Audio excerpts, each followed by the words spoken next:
बिस्मिल्लाहिर्रहमानिर्रहीम। अस्सलाम वालेकुम। आज की इस वीडियो में हम कैपिटल फाइंड आउट करना सीखेंगे। ये हमारे पास एक क्वेश्चन है।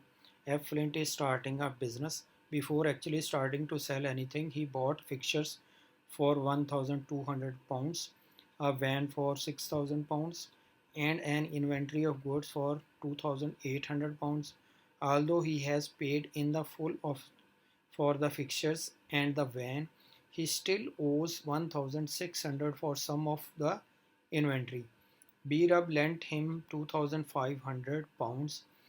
After the above, Flint has 200 pounds in the business bank account and 175 pounds cash in hand. You are required to calculate his capital. अब हमने कैपिटल फाइंड आउट करना है। हमें एसेट्स और लाइबिलिटीज़ दी गई हैं। हम इसमें से देखेंगे कि एसेट्स और लाइबिलिटीज़ कौन सी हैं। अब ये एसेट्स और लाइबिलिटीज़ किस में आती हैं, कौन सी स्टेटमेंट्स में आती हैं, हम इसको देखेंगे कि ये स्टेटमेंट ऑफ फाइनेंशियल पोजीशन में आती हैं। इसको बैलेंस शीट भी कहते हैं। कोई भी हम एक नाम दे सकते हैं इसको। एक ये दोनों एक ही चीज़ के दो नाम हैं। बैलेंस शीट कह दें या स्टेटमेंट ऑफ फाइनेंशियल पोजीशन कह दें। और इसका फॉर्मेट ये होता है, पहले हमने ओनर का नेम लिखना होता है, फिर स्टेटमेंट ऑफ फाइनेंशियल पोजीशन या जिसको बैलेंस शीट कहते हैं as at 31 December 2000 whatever. इसमें सबसे पहले हम करंट एसेट्स लेते होते हैं। एसेट्स कौन कौन से हैं इसमें? कैश इन हैंड है 175 पाउंड्स। कैश इन हैंड है 175 पाउंड्स। उसके बाद है 200 in the business bank account. हम इसको कैश एट बैंक लिखेंगे या बैंक सिंपल लिख सकते हैं। कैश एट बैंक या सिंपल बैंक भी लिख सकते हैं। इसको ब्रैकेट में लिखा हुआ है बैंक। 200 पाउंड्स।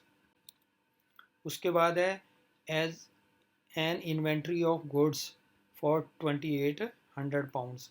अब गुड्स हैं उसकी, इसको इन्वेंट्री कहते हैं। अब इन्वेंट्री या इसका ओल्ड नेम स्टॉक भी होता था। 2800 पाउंड्स की है।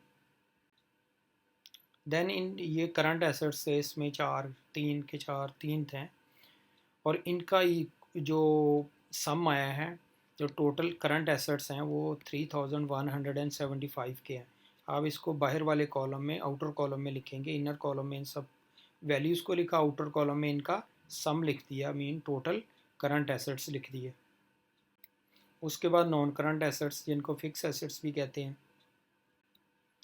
अब हम नॉन करंट एसेट्स लिखेंगे। इसमें फिक्सचर है सबसे पहले 1200 पाउंड्स का। फिक्सचर्स हैं 1200 पाउंड्स। उसके बाद है अ वैन फॉर 6000 पाउंड्स। ये भी फिक्स एसेट है, वैन 6000 पाउंड्स। अब ये दो ही एसेट्स थे नॉन करंट एसेट्स। इन दोनों को प्लस किया तो हमारे पास टोटल नॉन करंट एसेट्स आ गए 7200। अब इन दोनों को प्लस करेंगे, total current assets plus total non current assets को। आउटर कॉलम की दोनों अमाउंट को प्लस करेंगे। ये हमारे पास टोटल एसेट्स आ जाएंगे 10,375।